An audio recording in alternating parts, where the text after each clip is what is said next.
Welcome to my very first behind the scenes of my sticker business, Valor Vinyls.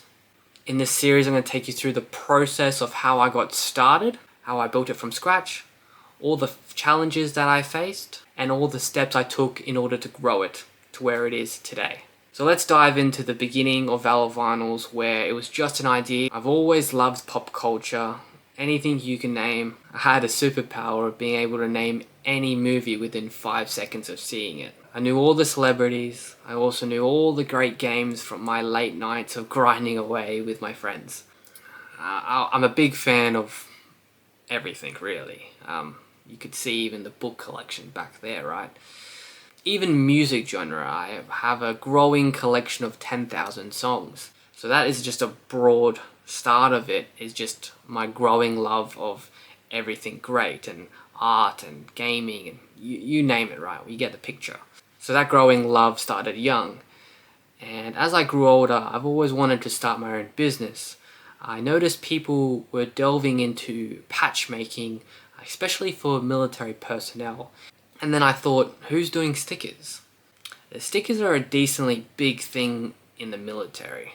Any pouch or bit of kit you would buy, you generally get a brand sticker from that. And I would collect them, put them on my water bottles, and have them on my laptop. I even have a surplus of them in my drawer, right? I just had too many to know what to do. And there would even be some occasions where people would ask, hey, where did you get your stickers from? And I'm like, oh, it's from this place, and I got it from this store or this brand, whatever, right?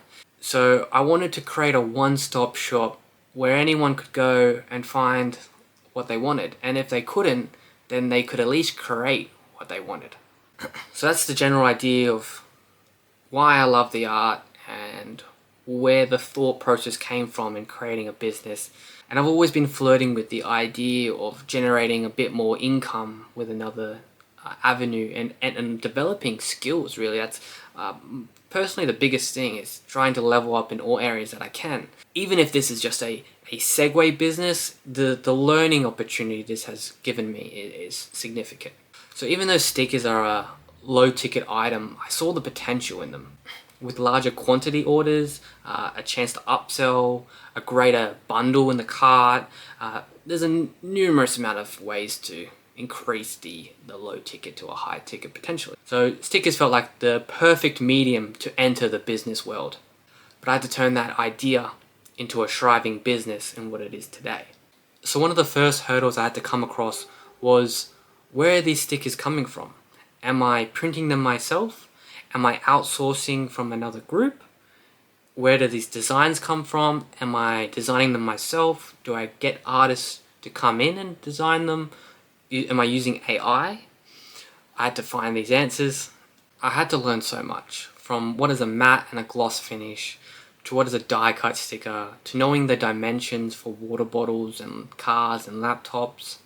I had to learn printing techniques, the laminating finishes.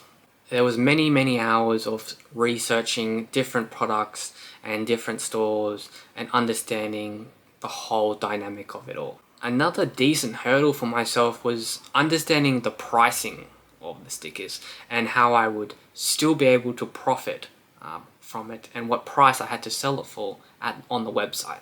This took a lot of trial and error, and I had to order some samples. I had to test the durability of the materials, and I had to figure out what designs and what stickers would stand out for everyone to enjoy. After spending many hours and late nights on my laptop, I finally found the right store for my stickers. I had the right store in mind, the pricing was good, and the delivery time was also very good. Their customer support team was very friendly to me, and I was able to reach out and even generate a nice terms back and forth. The next hurdle I came across was trying to find that design that we talked about. I spent a lot more time finding those designs and trying to stay clear of any copyright terms, anyone else's memorabilia, and I had to find what worked for me. I used a lot of open source AI and even came across designs that I could craft and make myself. The first lot of designs I had was 100 strong, and I think that was a good starting point for myself. Initially, I didn't want to hold a lot of the stock. I was taking that risk of buying them all and holding them. So I went with a more print on order dynamic, which I think worked out pretty well, and it's still working out to this day. Looking back, a lot of the first designs wasn't perfect. I didn't get a lot of the sticker format correct, but that was a good learning outcome. And I think I'm starting to perfect the right dimension that people are enjoying and what really stands out. I finally ordered my first batch of stickers. I saw the quality and I was very happy with what I saw. So that first 100 I named a tier 1 release, and as we're growing, as we're building through the months, it makes the audience feel like they're leveling up with me as we're increasing 100 stickers per month. And I thought that was a very nice theme. So after having my initial 100 stickers and being happy with the quality of them, the next challenge was setting up a website, designing a logo, and creating a brand aesthetic. So that's what we're going to go into with the next few episodes, and that's what the series is going to grow into. But first, I just want to go through the lessons learned and any key mistakes that I came across on that first initial phase. So as you're following along, you'll notice that there was a lot of mistakes and there's a lot of growing and learning skills along the way. And if you have any questions about that all, please just let me know. I'm happy to answer them all. It's taken a lot of time to build that momentum and figure things out. But as a first business, it's been a great opportunity. So one of the lessons that I've been learning, and I'm still learning today, is that certain designs do better than the others. I might see something that I think will be an absolute hit and it doesn't do very well. Or there are some designs that are quite a last minute thought and I don't think they'll do very well, but I'll put them up anyway, and surprisingly not, they do very well. And a lot of text stickers do well too. So just know that any work you put forward is going to have an outcome, no matter what. It might have a little outcome or a big outcome, but it all adds to the grand picture of things. Another key takeaway that I'd like to highlight for everyone is to just start.